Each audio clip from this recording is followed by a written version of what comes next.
Salut Mario. Bonjour. Alors, dans quelques semaines, nos voisins américains vont aller voter. Ce sont les présidentielles. Chez nous, pas plus fou que les Américains, une élection fédérale, ce serait faisable en temps de pandémie. Ouais, c'est pas les premiers qui se penchent là-dessus, mais il y a iPolitics, cette espèce de magazine en ligne très spécialisé en politique, qui sont penchés sur la question. Elle se pose la question, parce que peu importe ce qu'on dira, moi je pense qu'il n'y aura pas d'élection cet automne, là, mais il y a un discours du trône la semaine prochaine, mercredi prochain, c'est pas banal.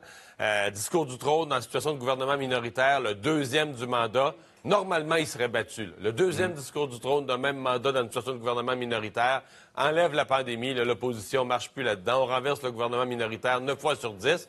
Bon, là, c'est la pandémie qui nous fait dire est-ce que vraiment on veut des élections? Donc, l'analyse dit que ce serait faisable. D'abord, il y en a eu au Nouveau-Brunswick la semaine passée. Évidemment, c'est une province qui a beaucoup moins de cas que ce que vit présentement le Québec, l'Ontario, l'Alberta, la Colombie-Britannique. Il y en a très, très peu au Nouveau-Brunswick.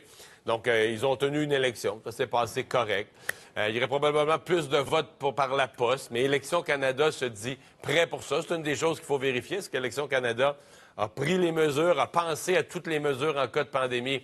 La réponse, c'est oui. Élections Canada dit si une élection devait être déclenchée d'ici Noël, on serait capable de la tenir dans le respect de toutes les mesures demandées. Il y a des organisateurs de partis politiques qui disent aussi on a préparé des scénarios. On ne fera pas les rassemblements traditionnels, on ne fera pas les choses de la même façon, mais on a préparé des scénarios. Ceci dit, Jean-François, là, pour l'instant, là, il y a 2 des 4 principaux partis dont le chef est, dans un cas, dans le cas du Bloc, tous les députés. C'est ça. Dans le cas des conservateurs, c'est le chef et quelques députés, dont son lieutenant au Québec, Richard Martel, ont dû se mettre en isolement. Ça part mal une campagne électorale. Pas de chef? Oui. Un petit peu compliqué. Ouais. Disons que ça fait réfléchir. Là. Je pense aux conservateurs. Tu dis, boy, on le vit. Là, on risque de faire le discours du trône, pas de chef à la Chambre des communes. Est-ce qu'on veut vraiment faire une campagne électorale en prenant ces risques-là? La question est posée. Donc, résumé là, de tout le dossier. Élection fédérale faisable, si jamais les partis étaient incapables de s'entendre sur le discours du trône. Mais moi, je te dis, compte tenu de la pandémie, compte tenu, parce qu'il y a un autre aspect en pandémie, on s'en est déjà parlé, les partis politiques sont plus capables de ramasser d'argent. C'est ça. Ils ne peuvent plus faire de dîner spaghetti, de souper poitrine de poulet plate. Tu comprends? Ils peuvent rien faire. Donc, c'est juste les dons en ligne. Mais là, les dons en ligne des militants, quand tu peux pas les voir, ils en rentrent, mais t'as pas tu peux pas faire les mêmes événements de circonscription d'un comté. Donc, moi, je pense que c'est très peu probable. Je pense que les gens vont trouver une façon de s'entendre et de reporter à plus tard une élection. Donc, faisable, mais peu probable. Bon. Autre pays, on va toujours parler de l'exemple américain, même genre de conflit quand il est question de pandémie et de port du masque. Tu as un exemple très particulier à nous montrer. Oui, je vais te montrer une vidéo, mais avant, juste le contexte. Où on va s'en aller? On est au Dakota du Sud, dans un village, une petite place. C'est une réunion de conseil scolaire. Vous allez voir, ça ressemble peut-être à ce qu'on a vécu au Québec. Il n'y a pas grand monde. On est dans un petit local, il n'y a pas grand monde. Puis le point, c'est qu'il y a un anti-masque. Puis le parallèle se fait avec ça, parce qu'on nous dit aux États-Unis, ils prennent pas les mesures. C'est pas vrai, là. Le président Trump n'a pas fait une gestion généralisée, une gestion large des affaires du pays, mais localement, là, dans la plupart des endroits, puis même des États pro-Trump, là, localement, les gens le voient bien qu'il y a une pandémie. Ils ont eu 192, 193 000 morts, là. C'est pas aux États-Unis, il y a quelqu'un d'intelligent, il peut pas dire la COVID, c'est pas grave, là, avec le nombre de décès qu'ils ont, là. Mais ils ont aussi des anti-masques. On peut voir la vidéo. On va écouter un peu ce que ça donne. Donc là, la police qui est obligée d'arriver pour venir rejoindre le monsieur. Puis là, vous allez entendre, là, il fait son têtu, puis il fait ça. Il se donne en spectacle.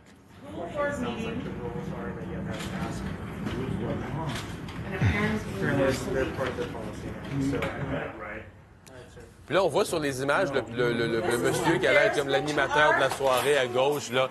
Il y a une boîte de masques dans les mains. C'est comme si lui, il est tout mal, le pauvre monsieur, avec son habit trop grand et ses culottes trop longues, là, mais il se dit...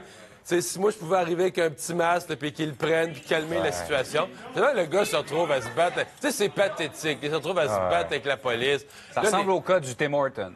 Oui, absolument. Là, regardez, il est prêt à se battre avec la police. Là, ils sortent le taser gun. Puis là, il dit, tu vas pas me teaser juste parce que j'ai pas de masque. Et là, tout le monde dans la salle qui est mal. Il y en a qui regardent ailleurs. Il y en a qui crient. Il y en a qui crient, conforme-toi, arrête de te battre avec la police. D'autres crient à la police, teasez-le pas, teasez-le pas. Mais je veux dire, c'est une petite scène, là, mais c'est plutôt qu'il y a beaucoup de réflexions derrière ça sur... D'abord, hier, je veux dire qu'hier, j'ai écrit un texte sur le fait qu'on pourrait faire payer si t'es vraiment une personne qui ne croit pas à la COVID, là, moi, je dis, est-ce que tu serais prêt à signer une décharge pour dire, regarde, tu y crois pas, tu portes pas de masque, tu participes à des manifestations avec des milliers de personnes pas de masque, tu serais prêt à signer une décharge que si jamais tu as la COVID, tu vas payer? C'est ça. 4 jours d'hospitalisation. Ça doit pas être très risqué, tu y crois pas. Ben oui, 1 mois de soins intensifs, mais ça n'existe pas, la COVID, c'est une invention du gouvernement, c'est une invention des médias. Redonne ta carte. C'est quoi? Redonne ta carte d'assurance maladie. Pas pour le reste, là, pas si c'est un accident d'auto, mais je veux dire, pour la COVID, là, tu vas quand même pas faire payer l'ensemble des contribuables pour quelque chose que tu dis qui n'existe pas, là. Et pour lequel tu n'as pris aucune mesure pour te protéger. Voilà. Puis potentiellement, l'article 18 de la loi sur l'assurance maladie, c'est là-dessus que j'écrivais hier dans le journal, permet que si tu en contamines d'autres par ton comportement fautif, toi, tu te comportes d'une façon fautive, tu en contamines d'autres, la Régie de l'assurance maladie pourrait revenir contre toi. OK. Fait que si toi, tu as causé qu'une personne de ton entourage, ton voisin de palier dans ton bloc appartement va passer... Pas si c'est un accident, mais si c'est volontaire, là, si tu avais la COVID, tu le savais, tu riais de ça, tu t'en occupais pas, tu disais la COVID, c'est pas grave, tu disais, juste une petite grippe. Non. Tu vas payer. Tu vas payer les soins de santé de l'autre. Là, toutes les personnes, et c'est drôle, genre, toutes les personnes qui m'écrivent depuis le printemps, depuis le mois de mai, pour me dire la COVID, ça n'existe pas, arrêtez de parler de ça, arrêtez de donner les chiffres à LCN et à TVA, vous faites peur au monde en donnant les chiffres et tout ça. Oups!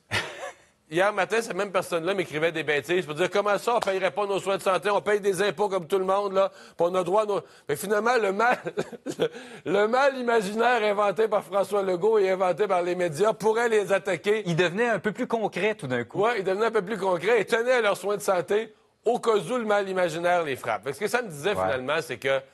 Et c'est ça le lien avec les images là, du monsieur au Dakota du Sud, c'est que tu dis, on se donne un spectacle, on essaie de faire un débat politique avec quelque chose qui n'en est pas un. Parce que moi, c'est ça qui est fondamental. Moi, des débats politiques, je suis pas contre ça, là. Je vis pour ça, là. Je veux dire, c'est mon métier de les présenter, puis les pour, puis les contre, puis... Je sais pas, là, on a une situation économique, par exemple, là, au Québec, là, du chômage. Il va y avoir les solutions de gauche, Québec solidaire va les proposer. Il va y avoir des solutions plus à droite. Il va y avoir un débat. C'est dans l'ordre des choses. Mais ça, des mesures sanitaires, il n'y a pas de débat. C'est comme 1 + 1 font 2. Le mal est contagieux. On ne veut pas qu'il se propage. Bien, il faut éviter tout ce qui fait de la propagation face à un mal contagieux. Donc, prendre les mesures, la distance. C'est comme, il n'y a pas de... Que tu sois à gauche ou à droite, là, c'est des faits simples. Autant que de dire, mettons, je sais pas, moi... y a-tu des gens à gauche ou à droite par rapport à sur la route au fait qu'il faut arrêter un feu rouge? Non. Si tu passes sur le feu rouge, si le monde passe des deux bords sur le feu rouge, qu'ils soient socialistes ou qu'ils soient d'extrême droite, là, ils vont se fesser et il va y avoir des blessés. Les autos vont se frapper puis il va y avoir des blessés ou des morts. Donc...